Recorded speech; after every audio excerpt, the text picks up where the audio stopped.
باب قوم حضرت قائد اعظم محمد علی جناح کا عالیشان مزار مبارک، جو کہ آج دنیا بھر میں کراچی کی پہچان ہے، ہنرمندوں کی مسلسل 10 سالوں کی محنت اور شب و روز کاوشوں کا نتیجہ ہے۔ آج جس جگہ یہ مزار موجود ہے، قیام پاکستان کے بعد ہندوستان سے آنے والے مہاجرین نے اسی جگہ پر جھوپڑیاں ڈال کر رہائش اختیار کر رکھی تھی، مگر جب باب قوم حضرت قائد اعظم محمد علی جناح وفات پا گئے تو سب سے بڑا مسئلہ قائد کے شاعر نشان ان کی آخری آرام گاہ بنانا تھا۔ لہذا مادر ملت محترمہ فاطمہ جناح اور اس وقت کے ایڈمنسٹریٹر ہاشم رضا کی نظر پرانی نمائش پر اسی جگہ پر پڑی جہاں مہاجرین آباد تھے۔ لہذا مہاجرین سے اس بات کی اپیل کی گئی کہ قائد کے لیے قبر کی جگہ خالی کر دیں، جنہوں نے فوری طور پر اس جگہ کو خالی کر دیا اور اس جگہ قائد اعظم محمد علی جناح کو ایک شامیانے کے سائے تلے سپرد خاک کر دیا گیا۔ اور پھر جب 21 جنوری 1956 میں وفاقی کابینہ نے مزار کی تعمیر کی منظوری دی تو اس کے ڈیزائن کے لیے ایک بین الاقوامی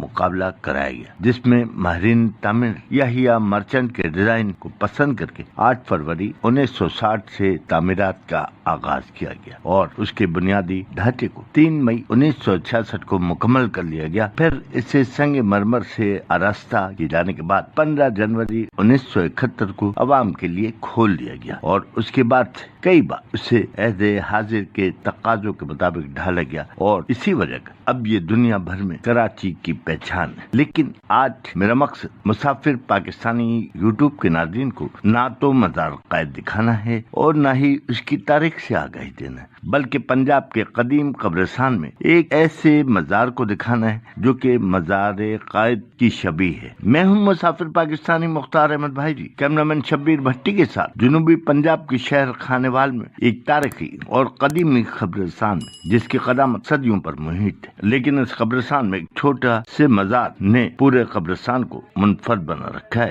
اور اس مزار جو کہ مزار قائد کی تصویر ہے، قائد اعظم کے بجائے میر ظہیر الحسن ترمذی شہید کی قبر موجود ہے، جو کہ خانیوال کی ایک جانی مانی شخصیت تھے اور جنہیں 7 مارچ 1997 کو دہشت گردوں نے اپنی گولیوں کا نشانہ بنایا۔ وہ نہ صرف قائد اعظم سے بے پناہ محبت بلکہ عقیدت رکھتے تھے اور اسی وجہ کر ان کے شہادت کے بعد ان کے خاندان ان کی قبر پر مزار قائد جیسی عمارت تعمیر کی اور آج یہ مزار مکمل طور پر کراچی میں مزار قائد کے شبیہ ہے۔ اس لیے اگر یہ کہا جائے کہ سندھ میں مزار قائد کے بعد پنجاب میں مزار قائد موجود ہے تو کسی طور پر غلط نہ ہوگا۔